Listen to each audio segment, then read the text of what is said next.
The first snow that week had made everything look softer than it really was.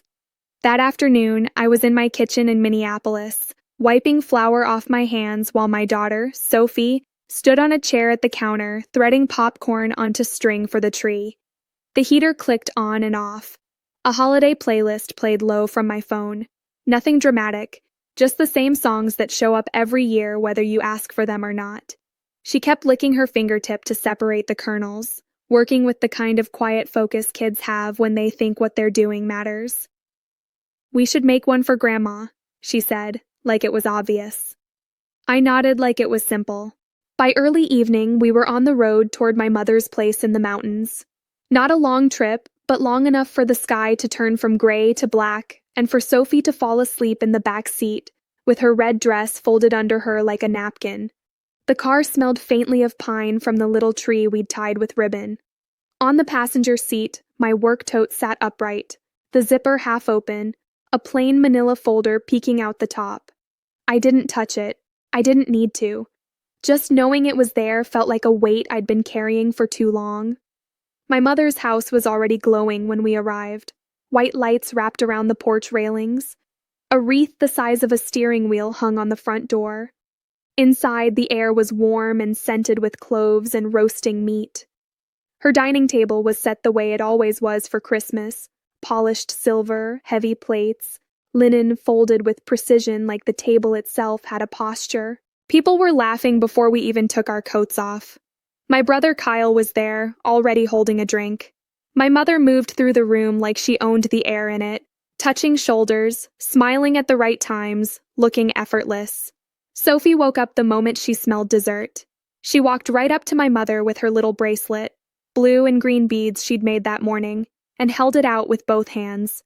She didn't ask for anything. She just offered it, the way children do when they still believe giving is enough.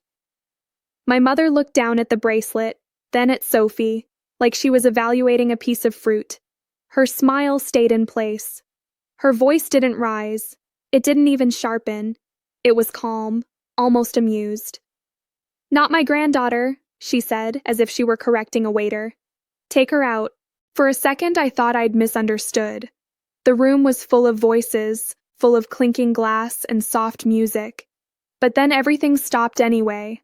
Forks held midair, a laugh cut off halfway, someone's chair scraping just slightly as if they'd shifted and then decided not to. Sophie's red dress brushed the floor when she stepped back toward me. I could feel the heat from the fireplace. I could also feel her hand go cold in mine, like her body had made a decision before her mind caught up. No one said my name. No one questioned my mother.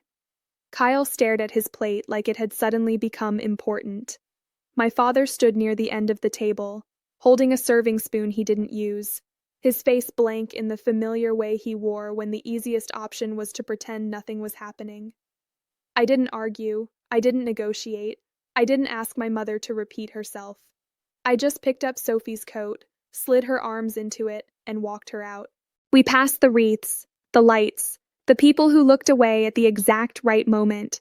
Behind us, I heard a chair creak softly back into place, like the room exhaled once we were gone.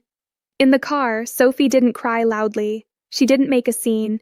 She just stared out the window and breathed in little uneven pulls, like she was trying not to take up space. I drove down the mountain with both hands on the wheel and my jaw locked in a way I didn't fully notice until later. That night wasn't the first time my mother had made a choice like that. It was just the first time she had done it to my child. And it was the moment I stopped believing that silence meant peace. I was about 8 the first time I understood how fairness worked in our house. Fairness had a pecking order. Kyle was always first. He didn't have to announce it. The house arranged itself around him. If he spilled juice on the carpet, my mother laughed and called him energetic. If I did the same, she sighed like I'd personally offended her. "You should learn to be careful like your brother."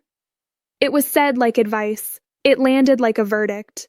When I was 12, I came home with a second-place soccer trophy. I remember the chill of the kitchen tile under my feet, and the clean lemon smell my mother liked on the counters. I held the trophy out, still in my jacket, cheeks burning from running and pride. My mother didn't look up from her coffee. "Second place is just the best loser," she said, and turned the page of her magazine. The trophy sat on the counter, catching the light all morning. By dinner, it was gone, moved to the basement shelf next to broken appliances and boxes of things we didn't use anymore. No one mentioned it. My father wasn't cruel. He was quieter than that. He worked numbers for a living and treated feelings like something that would settle on their own if you didn't stir them. If my mother was a storm, my father was the eye of it. Still, neutral, almost safe until you realized the calm wasn't kindness. It was absence. He'd pat my shoulder sometimes and say, "Just keep the peace." In our house, peace meant obedience. Kyle and I shared a hallway, but lived in different worlds. His door was always open. Laughter floated out of his room. The smell of new sneakers, cologne he didn't need yet. Music turned up without anyone telling him to lower it. My door stayed closed. Books stacked high. A radio turned low. I learned to eat quietly and speak carefully. I learned to read my mother's face before she spoke, to adjust myself before she corrected me. Don't slouch. Don't interrupt. Don't be dramatic. At 16, Kyle crashed my father's car, pulling into the driveway too fast. My mother waved it off. "Boys make mistakes," she said. A week later, I forgot to set the table before dinner. My mother's eyes narrowed like she'd found proof of something. Girls should know better. The double standard was never explained. It was just there, passed down like the silverware we only used at holidays. The year Kyle got his college acceptance letter, my mother opened champagne. My father took pictures. My mother kissed Kyle's forehead and told him he made the family proud. The next year, I got a scholarship. Same kitchen, same lemon-clean counters. My mother nodded once. "Good," she said. "Now you can take care of yourself." I smiled anyway. I learned to do that early. Years passed, and the script didn't change. Kyle became a lawyer with the right friends and the right suit, and the kind of confidence my mother loved to claim as her own work. I became the one who handled things, the one who adjusted, the one who made fewer demands so no one could accuse me of being difficult. Even after I built my life in Minneapolis, my mother's voice followed me, polite, distant, trimmed of warmth. Every call began the same way. "I don't want to bother you, but..." And every visit ended with me reminding myself not to expect more than she had ever offered. I used to believe if I worked hard enough, she would see me. If I stayed calm, she'd soften. If I did everything right, the tone in her voice would change. But that night at her table, with Sophie standing there in her red dress holding a bracelet she'd made with care, I finally understood something I'd avoided naming for years. It wasn't that my mother didn't know what she was doing. It was that everyone else did too, and they were still quiet. When we got home, the house was dark and still. I carried Sophie inside without turning on the overhead lights. Her shoes came off by the door. Her coat slid to the floor. She stood in the living room like she was waiting for permission to exist. Then she looked up at me and asked, barely above a whisper, "Did I do something wrong?" I knelt in front of her and smoothed her hair back like it could fix what had happened. "No," I told her. "You didn't." But even as I said it, my mother's voice played underneath my words. Calm, certain, final. Not my granddaughter. "Get out." Sophie curled on the couch with her stuffed bear pressed to her chest. I sat beside her for a long time without moving, listening to the refrigerator hum, the quiet ticking of the wall clock. Upstairs, my work tote was still by the door. The manila folder inside it hadn't moved, and for the first time, I didn't feel the old urge to smooth things over. I felt something else, slow, steady, and oddly clear. When Sophie's breathing finally evened out, I stood up and walked toward my desk. Then I stopped, one hand resting on the back of the chair, and just listened to the silence in my own house, different from my mother's silence. This one was mine, and I knew what I was going to do next. The next morning, Minneapolis looked like it had been dusted and polished overnight. Snow clung to the bare branches outside my kitchen window, and the street sounded muffled, No sharp tires, no loud footsteps, just that soft winter quiet that makes even a normal neighborhood feel like it's holding a secret. The heater kicked on with a tired sigh. Sophie was still asleep on the couch, a small lump under a blanket, the red hem of her dress peeking out like something unfinished. I made coffee out of habit, not because I wanted it. The machine burbled and clicked. The smell filled the kitchen, warm and familiar, and I stood there holding the mug without drinking. My phone was face down on the counter where I'd left it the night before. I didn't pick it up right away. I watched the clock change minutes, listened to the refrigerator hum, and waited for my own body to catch up with what my mind had already decided. I wasn't angry. Anger would have felt loud. What I felt was quieter than that, like a door closing in a room you didn't realize had been open for years. Sophie stirred around 8. She sat up slowly, hair flattened on one side, eyes puffy from sleep. She looked around the room like she was checking whether last night had really happened. "Are we decorating today?" she asked, voice small but hopeful. I walked over and sat beside her. The couch cushions creaked under my weight. "Not today," I said gently. "We'll do something calm today." She nodded like she understood, then leaned into my side for a second, just long enough to borrow steadiness. When she pulled away, she reached for her stuffed bear and hugged it tight. I wanted to call my mother, not to fix anything, just to hear her tone again, to confirm I hadn't imagined the ease in her voice when she said it. Not my granddaughter. Take her out. But I didn't call. Instead, I went upstairs and opened my laptop. The screen glowed in the dim room, the light reflecting off the glass of the framed family photo on my desk. One of those holiday pictures where everyone smiles at the same angle, where the composition is so perfect it feels less like a memory and more like marketing. I stared at it for a moment, then turned the frame face down. Then I logged in. Not to write an emotional message, not to draft some speech I'd never say out loud. I opened the things that mattered: accounts, records, settings, the quiet machinery of adult life. I started with the family fund. Years ago, my mother had set it up under the language of togetherness. "It's easier," she'd said. "We all contribute, and if anyone needs anything, it's there." At the time, it sounded responsible, but over the years, togetherness had mostly meant money moving in one direction. I pulled up the automatic transfer every month like clockwork and clicked cancel. A confirmation box popped up. I clicked confirm. The change was immediate. No speech, no confrontation, just a thread cut cleanly. I sat back for a second and let my hand rest on the mouse. I expected something to happen inside me. Guilt, hesitation, that familiar tightening in my chest that came whenever I did something my mother wouldn't like. Nothing came. Downstairs, Sophie dragged her art bin into the living room. I could hear the little plastic wheels bumping against the wood floor. She opened it and began sorting markers by color, careful and quiet. The sound should have felt ordinary. It didn't. Everything felt newly sharpened, like my senses were noticing details I'd trained myself to ignore. I opened my email next. Work messages filled the screen, a few unread notes from friends, then a subject line that stood out because it was my brother's name. "Kyle, are you okay?" I didn't open it. Kyle didn't ask questions the way people do when they actually want answers.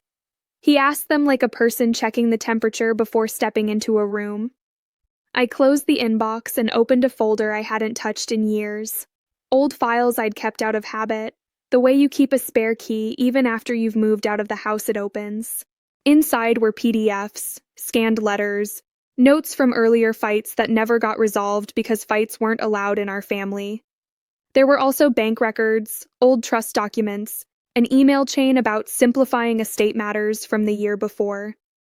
I had read those emails once and dismissed them, not because they were harmless, but because I'd been trained to believe that whatever my mother did, she had permission. That training ended last night. I began saving everything into a new folder: receipts, emails, voicemails, transfers, documents. I labeled them like evidence, not like memories. At some point, I realized my hands were steady. My breathing was even. I wasn't spiraling. I wasn't panicking. I was organizing. Legal work does that to you after a while.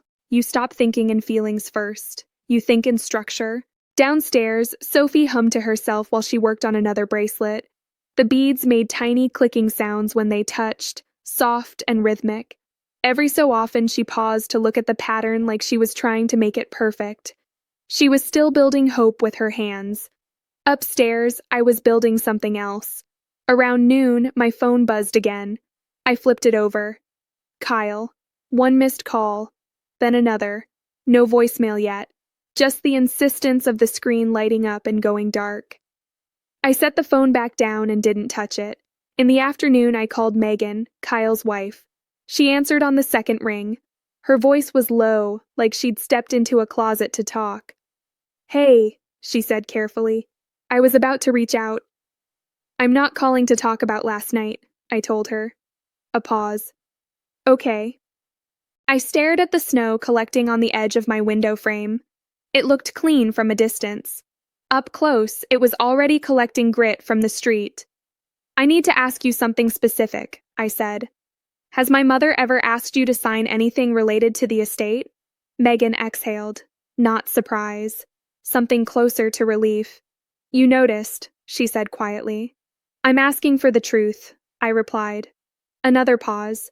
I heard a muffled laugh in the background, one of her kids, and the closing of a door. "She changed things last year," Megan said. "She said it was just paperwork, just simplifying. Kyle didn't want to question her. He never does." "Did you sign?" "I didn't," she said. "I told her I wanted a lawyer to review it first. She got polite. You know how she gets when she's angry but doesn't want anyone to see it." I did know. "Do you have copies?" I asked. "Yes," Megan said. "I kept everything." My hand tightened around the edge of the desk. "Will you send them to me?" I asked. There was a beat of silence, then her voice softened. "Of course," she said. "I'm sorry, Claire." I didn't correct her on my name the way my mother always did when she wanted to assert control. I let it pass. "It's not your fault," I said, "but I might need your help." "You have it," Megan replied. "Whatever you need." When we hung up, I didn't feel triumphant. I felt confirmed. There's a difference. I went back through my files, and the patterns started showing themselves the way they always do when you stop looking away. My mother didn't just prefer Kyle. She built systems around him.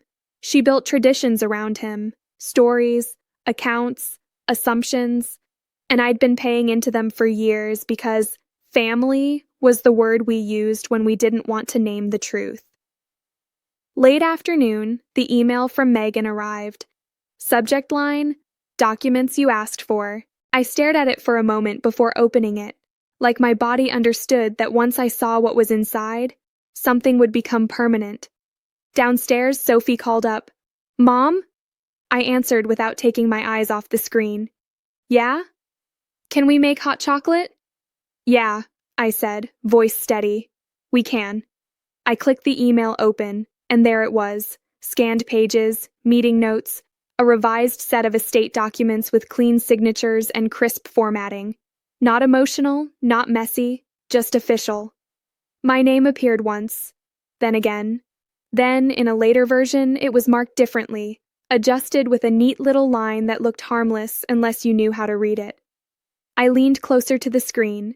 The cursor blinked slowly at the bottom of the email, as if it was waiting for me to decide what to do next. Downstairs, Sophie's small footsteps moved toward the kitchen, and I could hear her opening the cabinet where we kept the mugs. I didn't call anyone. I didn't reply. I just downloaded every attachment, saved them into the folder I'd made, and sat there for a long moment with my hands flat on the desk. Then I stood up, went downstairs, and started the hot chocolate like nothing was wrong. Because nothing was wrong. Something was finally clear. And that evening, after Sophie fell asleep with chocolate still on her lip, I went back upstairs, opened a blank document, and wrote a simple heading at the top. Step 1. Inventory everything. Then I waited in the quiet, listening to the house settle, while the snow kept falling outside. The next few days didn't look dramatic from the outside. Sophie went back to school. I answered work emails. I made lunches, signed permission slips, kept the laundry moving. I smiled at the teacher pickup line and said, "We're fine," in the tone people accept without asking more. But each night, after Sophie fell asleep, I went upstairs and worked like I was preparing for a quiet trial. I didn't do it with anger. I did it with routine. I made a list on a legal pad and kept it simple. Step 1, inventory everything. Step 2, verify what's real. Step 3, control what I can control. Step 4, leave a record. The same way you clean a house after someone leaves mud on the floor. You don't argue with the mud, you remove it, and you make sure it doesn't come back in. On the first night, I pulled every voicemail my mother had left over the past year. There were more than I expected. Some were checking in. Some were reminders about family obligations. Some were delivered in that light, pleasant tone that always carried the same message underneath. I'm in charge, and you're lucky I'm letting you be included. I exported them, saved the audio files, made a spreadsheet with dates and short notes. On the second night, I pulled bank statements going back 2 years. I highlighted anything connected to the family fund and anything labeled with her trust name. There were transfers I recognized because I'd made them. There were others I didn't. And there were several that weren't large enough to set off alarms but were consistent enough to form a pattern. I didn't interpret them yet. I didn't need to. Patterns speak for themselves if you let them. On the third night, I requested a copy of the current trust document through the attorney's portal, an old contact my mother had insisted we all use for convenience. I'd never loved that arrangement, but I'd tolerated it, because pushing back in my family always came with consequences. The portal sent an automated message, request received. It would take a few days, it said, to process. That was fine. I had other things to do. I opened my safe deposit inventory file, something I'd created after my divorce, back when I'd learned the hard way that adult life runs on paperwork, not promises. I checked my passport, Sophie's birth certificate, school records, my own legal documents. Everything was where it should be. Then I added something new, a second external drive. I backed up every file and labeled it with a date. Not because I wanted to disappear, because I wanted to be unmovable. During the day, my phone buzzed often enough that I started leaving it on the counter just to hear it from a distance. It was my mother at first, then Kyle, then my father. One call that rang out longer than the others, like he was hoping I'd answer because he couldn't picture himself leaving a voicemail. I didn't answer any of them. Silence wasn't passive anymore. It was a decision I made on purpose. On Thursday evening, as I was rinsing Sophie's hair in the bathtub, she asked, without looking at me, "Do you think Grandma was mad at me?" The water ran clear down her forehead and into the drain. She blinked hard, trying to keep it out of her eyes, and I saw how carefully she was holding herself together. I kept my voice steady. "No," I said. "Grandma was being unkind. That's about her, not you." Sophie nodded, but she didn't look convinced. Kids don't just listen to words. They study tone, timing, what happens next. So after I tucked her in, I sat on the edge of her bed and said something I should have said sooner. "Some adults don't know how to act right," I told her, "even if they're family." She watched me closely. Then she asked, "Are we still going there?" "No," I said. "Not for a while." She didn't argue. She just rolled onto her side and held her bare against her chest, like she was accepting a new rule and testing whether it would hold. Downstairs, I stood in my kitchen with a glass of water and watched the clock tick forward. I thought about Kyle's email, "Are you okay?" and how he hadn't actually asked Sophie if she was okay. I thought about my father's silence at the dinner table, the way he'd stood there holding the serving spoon like an object could protect him from making a decision. And I thought about my mother's voice, calm and certain, like she'd never once considered she might be wrong. That night, I wrote a new line on my legal pad. Step 5, choose the moment. Because timing matters. Not in a dramatic way, in a practical way. If you move too early, people dismiss you as emotional. If you move too late, the damage becomes permanent. My mother had built her entire public life around the idea that she was respectable, stable, a pillar. She chaired boards, hosted fundraisers, posed for photos in winter coats beside glossy banners about family and community. She had an image that people paid attention to because they wanted to believe it. And Sophie's sentence, "Grandma told me I'm not her granddaughter," was the kind of truth that didn't fit into that image, no matter how carefully you tried to fold it. Friday afternoon, a message arrived from Megan. She'd sent a second scan, this one with meeting minutes from a board discussion, asset consolidation, account restructuring. My mother's handwriting circled her own name twice. Kyle's name appeared, clean and untouched. My name appeared once in a margin, then crossed out with a short, firm line. I stared at that line longer than I needed to. It wasn't the crossing out that hit me. It was how confident it looked. Like she hadn't even paused. That evening, I sat at my desk and opened a new email draft. No sender name typed yet, no subject line. Just a blank field that felt wider than it should have. I pulled up a list of the organizations my mother was connected to, not from gossip or guessing, but from their own public websites, board directories, donor lists, annual reports. It didn't take long. Her name was everywhere. I didn't feel satisfaction. I felt clarity. I attached nothing yet. I wrote no accusations. I just started assembling the packet the way you would for an auditor. Clean, organized, dated.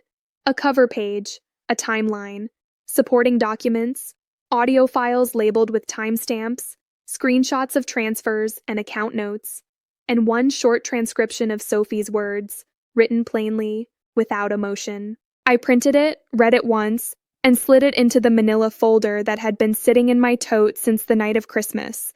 Then I walked downstairs and checked on Sophie.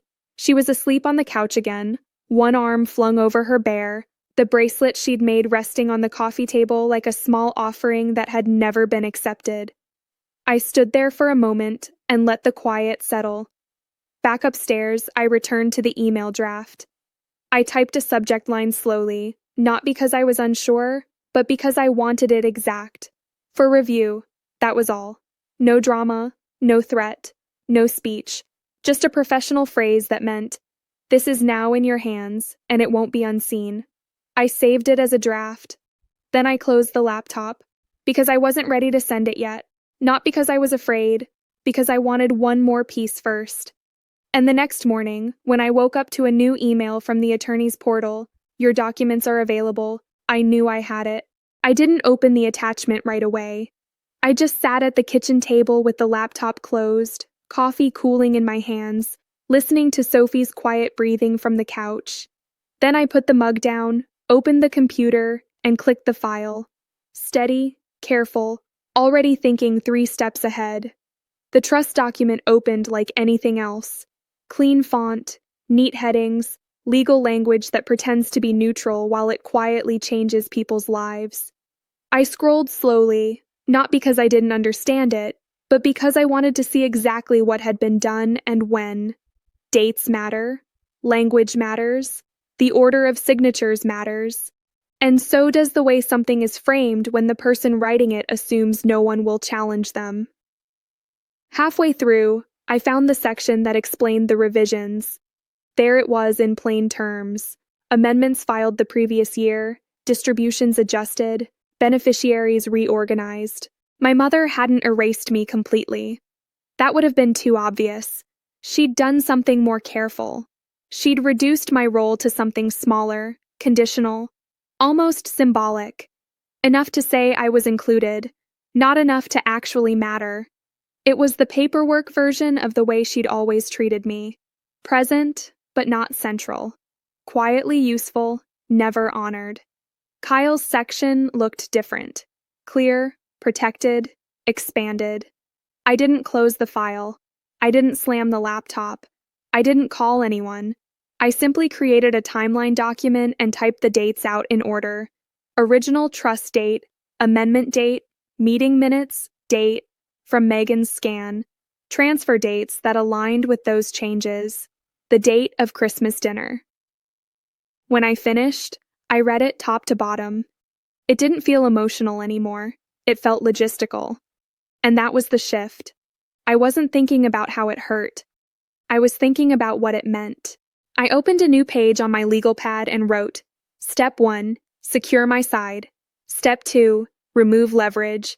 Step 3, create a third-party record. Step 4, let consequences arrive on their own. I started with Step 1.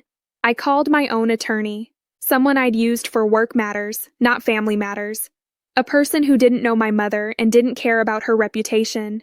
The kind of person who listened to facts and asked questions that felt almost boring. He answered in his calm voice and said, Claire, what's going on?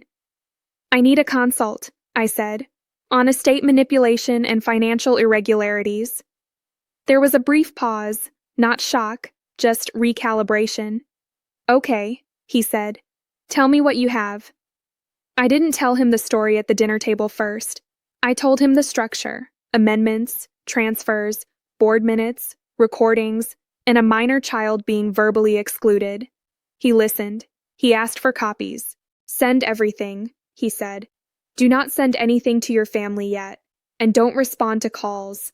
Let's keep this clean. Clean. That word mattered. After we hung up, I created a second folder labeled Attorney Copy and duplicated the full packet into it. I also made a short index page so the story could be understood quickly by someone who didn't live inside it. I wasn't building a rant, I was building a file. Step 2 was harder emotionally, but simpler practically. My mother's leverage had always been a mix of money, access, and social pressure. I couldn't control what she said about me to other people. I couldn't control what Kyle chose to believe. But I could control access. I changed passwords, not out of paranoia, out of principle. Any shared family accounts I'd ever been added to, I removed myself from. Any auto payments tied to the family fund, I ended. I switched my banking security settings to require approvals that only I could give. I set my credit to alert me if anything unusual happened. I did it all quietly. Then I pulled Sophie's school contact list and removed my mother as an approved pickup person. That line on the form, grandparent, emergency contact, had always looked harmless. Now it looked naive. When I finished, I sat back and felt the smallest flicker of fear that always comes when you take control away from someone who expects to have it. Not fear of what I'd done, fear of what it would provoke. I wrote a note to myself under Step 2. Expect retaliation. Prepare for it. Step 3 was where the structure became real. My mother's identity wasn't only private, it was public. She didn't just want to be powerful, she wanted to be admired. That meant there was a system outside our family that mattered to her. Boards, councils, donors, committees, places where she was praised for values and community and integrity. If a truth doesn't exist outside the family can bury it. If a truth exists in third-party hands, it changes the entire balance. I didn't want gossip. I didn't want a dramatic accusation. I didn't want to expose anyone in the way people talk about online. I wanted a formal review. So I drafted a short message addressed to the compliance contact for the main philanthropic council she chaired. I found the correct email through their public site. I kept my language plain. No emotional adjectives. No personal insults. Just facts, a request for review, a reference to attached supporting documents, and a note that a minor child's statement had been recorded with consent. I didn't attach anything yet. I saved the draft and left it open on my screen, cursor blinking. Then I stood up and walked downstairs because Sophie had come into the kitchen holding her empty cereal bowl like it was a peace offering. Can we go sledding today? She asked. Her cheeks were pink from warmth and sleep. Her voice had that hopeful bounce kids use when they're testing whether life is still safe. I nodded. Yeah, I said. We can. We went to a small hill near the park where families go when the snow is fresh. The sky was pale and clouded. The air bit at my nose. Sophie laughed when the sled slid faster than she expected, her boots dragging and spraying snow. I stood at the bottom of the hill and watched her climb back up again and again, determined and breathless. It should have made me feel lighter. Instead, it made me feel more certain. Because I kept seeing her at that table, red dress, bracelet in her hands, being dismissed like she was nothing. On the walk home, Sophie took my hand and said casually, "Grandma didn't like my bracelet." I looked down at her. "She didn't deserve it," I said. Sophie nodded like that made sense. Kids accept honesty faster than adults do, as long as it's calm. That night, after Sophie was asleep, I returned to my desk. The draft email was still open. I attached the packet, carefully, in the same order as my index page. Timeline trust amendment excerpts, board minutes scan, transfer records, voicemail archive, short statement transcript. I didn't attach every single file. I attached enough. Enough to show a pattern. Enough to show intent. Enough to require a response. I read the email once, then again. It said almost nothing. It didn't need to say more. At the end, I added one line. "Please confirm receipt." Then I sat there with my finger hovering over the trackpad. Not shaking. Not rushing. Just waiting for the exact moment when my body felt steady enough to match my decision. I thought about my mother's dining room, the bright laughter, the polished silver, the way silence had protected her. I thought about my father's face, my brother's eyes on his plate, and I thought about Sophie's question in my living room. Did I do something wrong? I exhaled, slow and quiet. Then I clicked send. The little icon flashed once, then disappeared. I leaned back in my chair and listened to the laptop fan whir softly, like nothing had happened. Outside, the snow fell in a steady, gentle way, tapping against the window in small sounds that reminded me of fingers on a desk. I didn't feel victorious. I felt organized. And once something is organized, it's hard to unsee. I closed the laptop, turned off the desk lamp, and went downstairs to check on Sophie one more time. Her breathing was even. Her face looked peaceful in sleep, like her body had finally let go of the tension it didn't know how to name. I pulled the blanket up a little higher around her shoulders. Then I stood in the dark living room for a moment, letting the quiet settle. Because I knew what came next wasn't going to be loud. It was going to be procedural, and it was going to arrive soon. The next morning, while Sophie ate toast at the kitchen table, my phone lit up for the first time with my mother's name. I didn't answer. I just watched it ring until it stopped. Then it rang again. By noon, the phone had rung so many times it stopped feeling urgent and started feeling mechanical. My mother, Kyle, my father, then my mother again. I kept doing what I was doing. I packed Sophie's lunch. I sent one calm email to my boss confirming I'd be working remotely that afternoon. I wiped crumbs off the counter. I watched Sophie put her boots on with the slow, careful concentration kids have when they're trying to feel normal. When the school bus took her away, the house went quiet in that winter way. No movement, no background sound except the heater and the occasional creak of settling wood. My phone buzzed again. This time it wasn't a call. It was a text from my mother. "We need to talk. Now." I didn't respond. A minute later, "You have no idea what you've done." Then, "This is a family matter. Handle it like family." I stared at the screen long enough to feel my own pulse slow down. Then I set the phone face down on the table. A few minutes after that, an email came in from a name I didn't recognize at first. An administrator from the Philanthropic Council. Subject line, "Receipt confirmed." 2 short sentences, polite, professional, exactly what I'd asked for. That was when I knew it wasn't in my mother's hands anymore. At 2:10 p.m., Kyle called again. I watched the screen light up, waited until the ringing stopped, and then, quietly, without thinking too hard about it, I called him back. He answered immediately, like he'd been holding the phone. "What the hell is happening?" he said. I didn't greet him. "I'm available to talk," I said, "if you can keep your voice steady." Silence on the line. I could hear breathing, a muffled sound in the background. His office, maybe, or his car. "You sent something," he said. "To the council. They called Mom. They called me. They're talking about audits." "Yes," I replied. Kyle exhaled sharply like he wanted to say a lot and didn't know where to start. "Why would you do this?" he said. "Do you realize what you just did to her?" I leaned back in my chair and looked at the snow sliding slowly off the edge of the window ledge.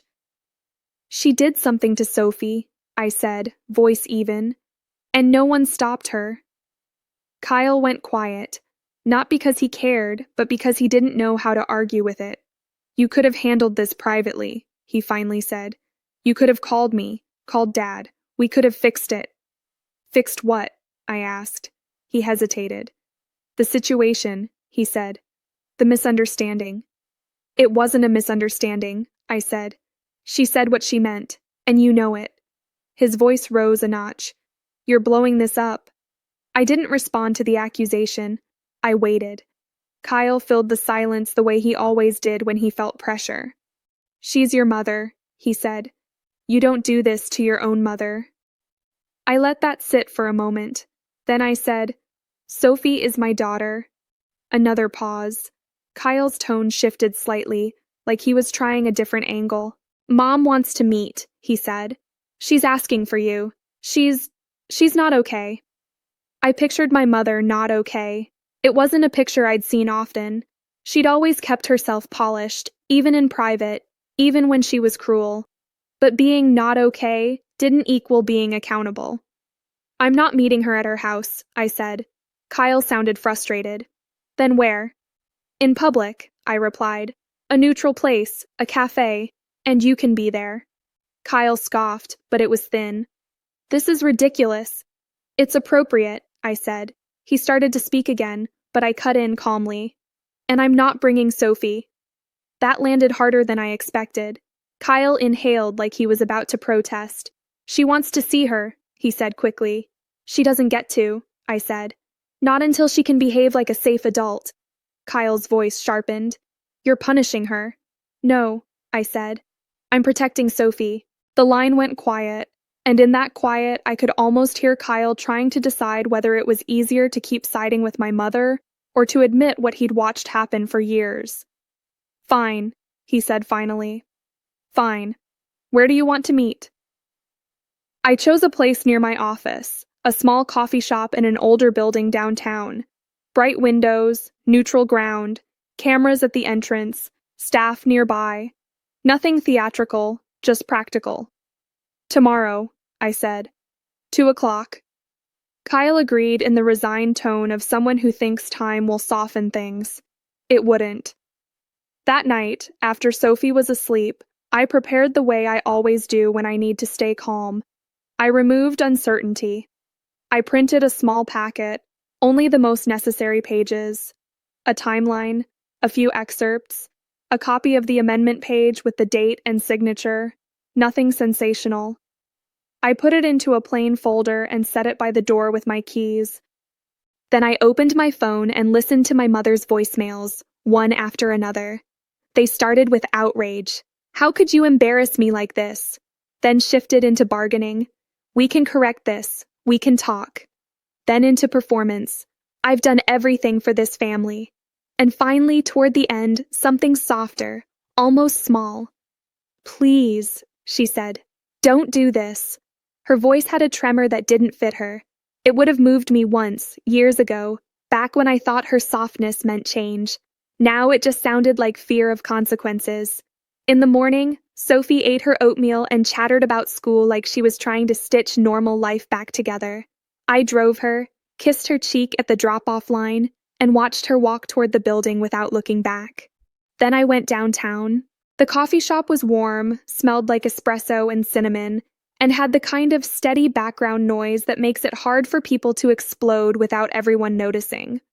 I arrived early and chose a table where I could see the door. I ordered tea, not coffee. Something simple, something that didn't add jitter to my hands. At 1:58, Kyle walked in first. He looked like he'd been arguing with someone in his head the entire drive.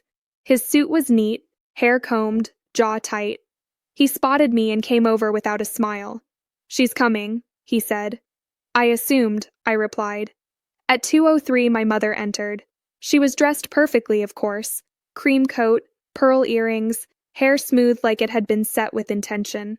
She paused at the doorway long enough to scan the room, then walked toward us like she was arriving at a meeting she still believed she controlled. Her eyes locked on me first, then flicked to the empty chair across from me. "Where is she?" my mother asked immediately. I didn't answer the question she wanted answered. "Sophie isn't here," I said calmly. My mother's mouth tightened, but her voice stayed smooth. "You had no right to keep her from me."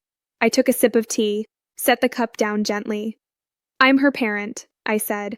"I have every right." Kyle shifted in his chair like he wanted to disappear. My mother leaned forward slightly, lowering her voice as if we were sharing something private. "Claire," she said, "you've created a mess." I met her eyes and kept my face neutral. "You created it," I said. Her expression flickered, anger, then control again. "I said something in the moment," she replied, voice still calm, still polished. "And you're acting like it was a crime." "It wasn't a slip," I said. "It was a statement." Kyle opened his mouth, but my mother raised a hand, stopping him without looking. She turned back to me. "You're overreacting," she said. "This is what you do. You take something and make it bigger." I didn't argue with her framing. I didn't defend myself. I reached into my bag and set the plain folder on the table between us. Not like a threat, like a boundary. "I'm not here to debate," I said. "I'm here to be clear." My mother's eyes dropped to the folder. For a second, her face lost its smoothness. Kyle swallowed. "What is that?" he asked quietly. I didn't open it yet. I just kept my voice level. "It's the timeline," I said, "and the documents." My mother's fingers tightened around her cup. "You think you're clever?" she said, a sharper edge slipping through now. "You think you can control this?" "I'm not controlling anything," I said. "I'm documenting it." The words landed differently than an insult would have. They landed like reality. My mother held my gaze, and in her eyes I could see the calculations starting, the quick mental math of what she could deny, what she could reframe, who she could call. Then she said very softly, "What do you want?" I let the question hang for a beat, long enough to prove I wasn't rushing, and then I answered in the simplest terms possible. "I want distance," I said, "and I want Sophie left alone." Kyle stared at me like he hadn't expected something so plain. My mother's eyes narrowed. "You're going to cut me off," she said, as if naming it would shame me into changing my mind. "I'm going to set rules," I replied, "and I'm going to follow them." My mother leaned back in her chair, the first sign of genuine discomfort showing in her posture. Around us, people continued talking, ordering drinks, laughing softly. Ordinary life moving as if nothing important was happening at our table. That was the point. I reached for the folder, and before I opened it, I looked at my mother and said quietly, "This is the last conversation we have without a third party involved." Then I slid the folder closer to her and waited. My mother didn't touch the folder right away. She stared at it like it was a stain on a white tablecloth, something she could pretend wasn't there if she didn't acknowledge it. Kyle watched her hands, then looked at me, as if he expected me to explain. I didn't. I opened the folder myself and turned the first page toward them. A simple timeline. No commentary. Just dates. My mother's eyes moved across the page quickly, the way a person reads when they're searching for something to attack. Kyle leaned in, slower. His face tightened as he recognized some of the dates. He knew the Christmas dinner date. He knew the asset consolidation meeting date because he'd been there. He also recognized the trust amendment date, because buried under all the legal language was a line that required acknowledgement from certain parties. He looked up at my mother. "Mom," he said, voice low, "you told me this was routine." My mother didn't look at him. She kept her eyes on the paper. "It was routine," she said flatly, "until Claire made it a spectacle." I slid the second page forward, a clean excerpt from the trust amendment with the relevant section highlighted. I didn't say anything. I didn't need to. Kyle read it carefully. Then he read it again. "What does this mean?" he asked, and for the first time his voice didn't carry certainty. It carried confusion. My mother answered for him, still controlled. It means things were simplified, she said. It means the estate is protected. Kyle's jaw worked like he was chewing on words he didn't want to say out loud. Protected from who? He asked. My mother finally looked at him then, her eyes sharp. From chaos, she replied. From impulsive decisions. From people who don't understand the responsibilities of running a family. Kyle's gaze flicked to me and back. That's you talking about Claire, he said. My mother's face didn't change. That was almost the worst part. She said it like it was obvious. Claire has always been emotional, she replied. Always reactive. You know that. I let the silence sit for a moment before I moved the next page forward. Megan's scan of the meeting minutes with my mother's handwriting. The crossed-out name. Kyle stared at it. He blinked once, then again, like he was trying to force his eyes to show him something else. Megan sent you this? He asked, voice tight. Yes, I said simply. Kyle looked away, then back down. His expression shifted in small steps. Disbelief, then embarrassment, then something that looked a lot like grief. My mother's voice cooled further. Rebecca, Megan, whatever you want to call her, she said dismissively, has never understood this family. Kyle's head snapped up. She's my wife, he said, sharper now. My mother didn't flinch. And I'm your mother, she replied. And I'm telling you, I did what had to be done. Kyle's hands were clenched in his lap. The first crack in his loyalty wasn't dramatic. It was quiet and visible. He looked at me again, and this time he didn't sound angry. Why didn't you come to me? He asked. I kept my voice even. I've been coming to you my whole life, I said. You just don't notice when I do. Kyle swallowed. He didn't argue, because he couldn't.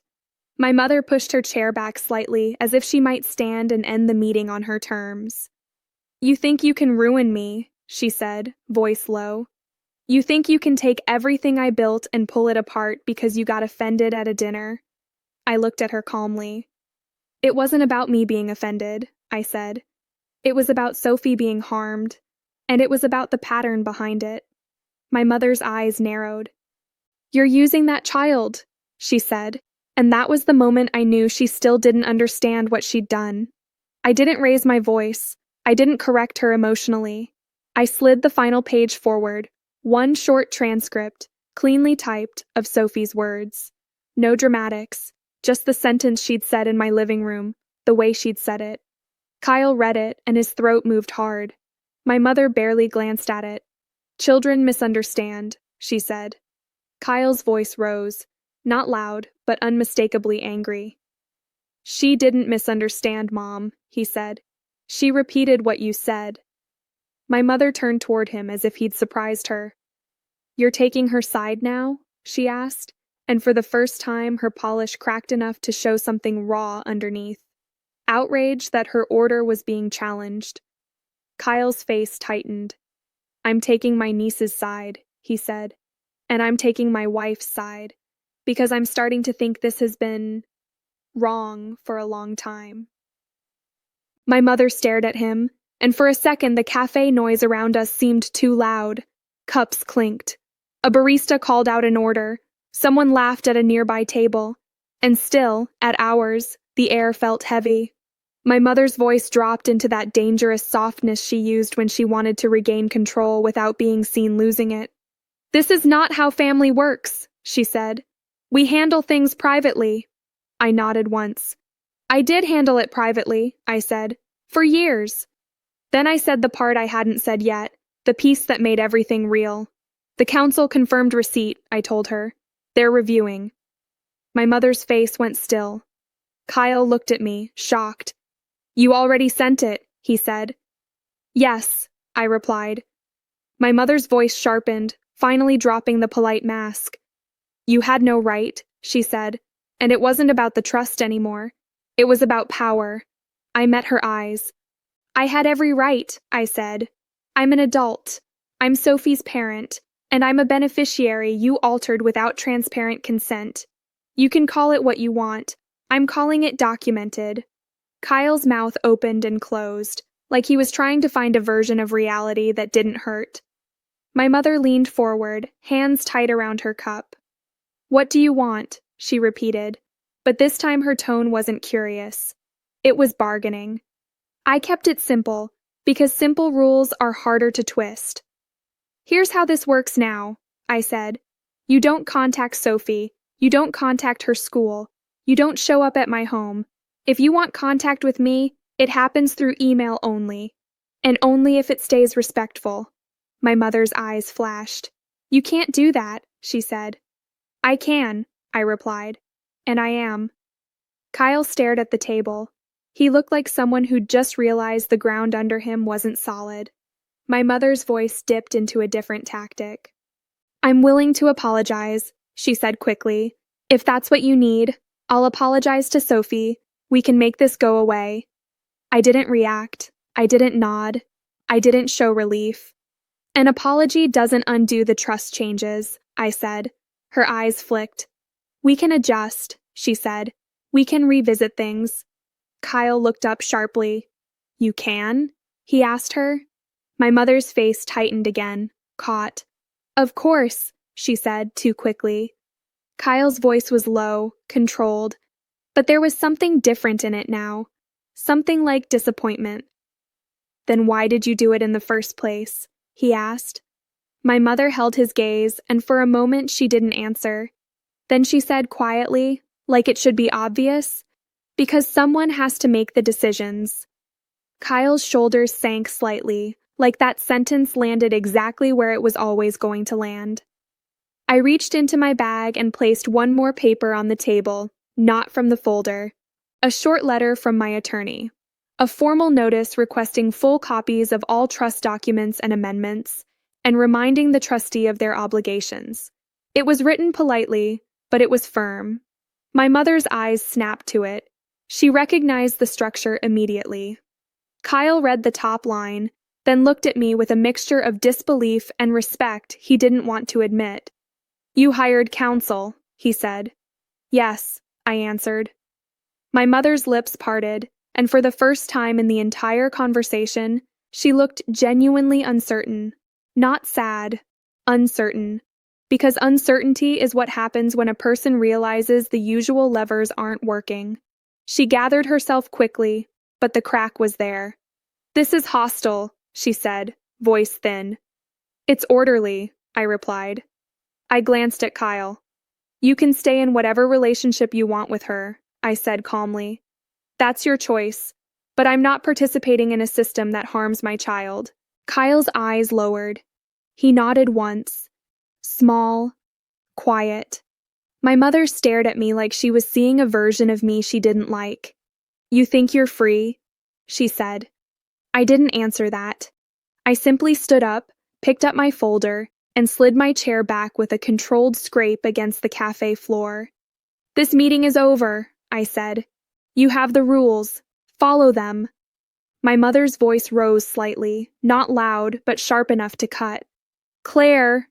I didn't stop. Kyle stood too, slower, torn. He looked at my mother, then at me. "I'll call you," he said quietly, but it wasn't a promise. It was a reality check.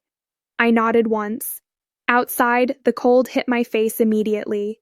The street smelled like exhaust and snow. The sky was pale, the sun weak, like it couldn't decide whether it mattered. I sat in my car for a moment without starting it. My hands were steady on the steering wheel. My chest felt tight, not from emotion, but from the strange aftershock of doing something new, choosing order over approval. My phone buzzed once, an email notification, from the council. Subject line, "Next steps."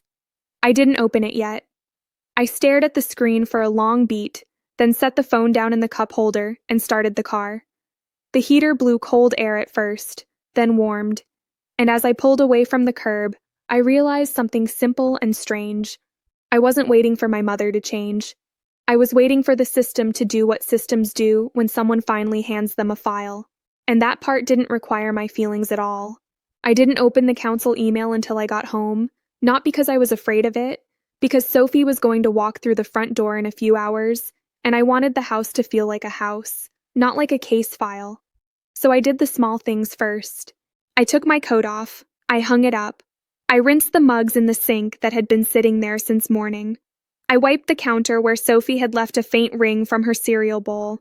The heater clicked on, and warm air moved through the vents like the house was exhaling. Then I made tea. I chose chamomile, the kind that smells like dried apples if you breathe in close. I didn't need caffeine. I needed steadiness. I carried the mug to the living room and sat on the couch without turning on the TV. Just quiet, and the soft hiss of the radiator.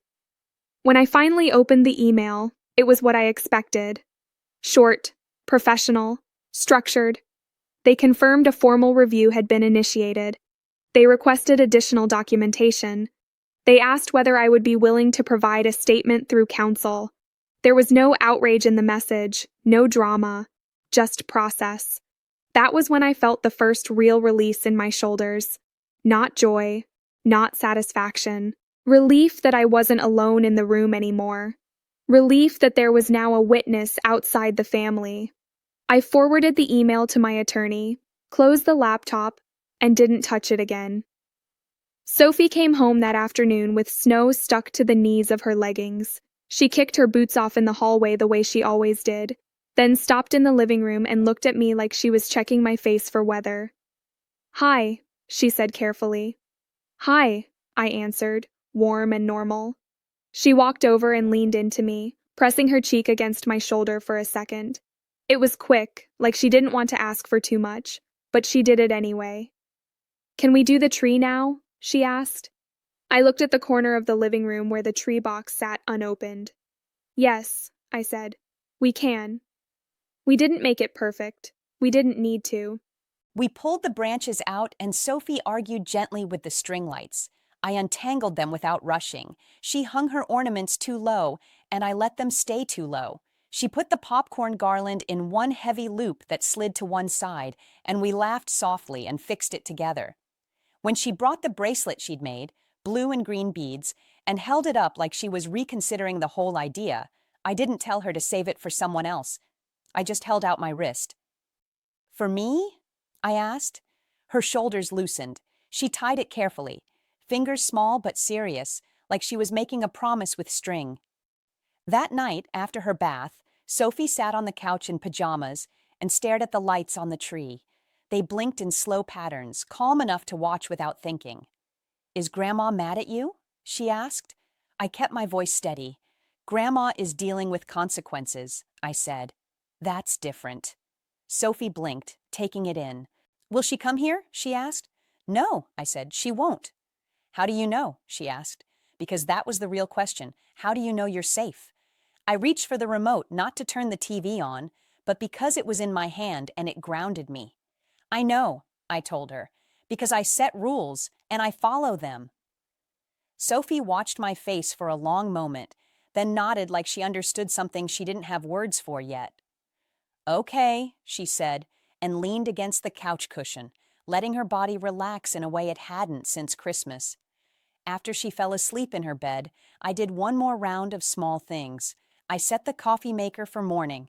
I folded a blanket Sophie had left bunched on the floor. I checked the locks, not frantically, just as part of the routine. Then I stood by the kitchen window for a minute and watched snow drift under the streetlights. It looked clean again, bright and quiet, like it hadn't been touched. My phone buzzed once while I was rinsing the teacup. An email from Kyle. No subject line, just a few sentences. He said he didn't know what to say. He said he was sorry Sophie had been hurt. He said he was trying to understand. He didn't defend my mother outright, but he didn't condemn her either. It was what I expected from him, late, careful, and still standing half in the old world. I didn't respond that night. I left it in my inbox and let it sit where it belonged, waiting. 2 days later, the council made its first public move. Not a headline, not a scandal.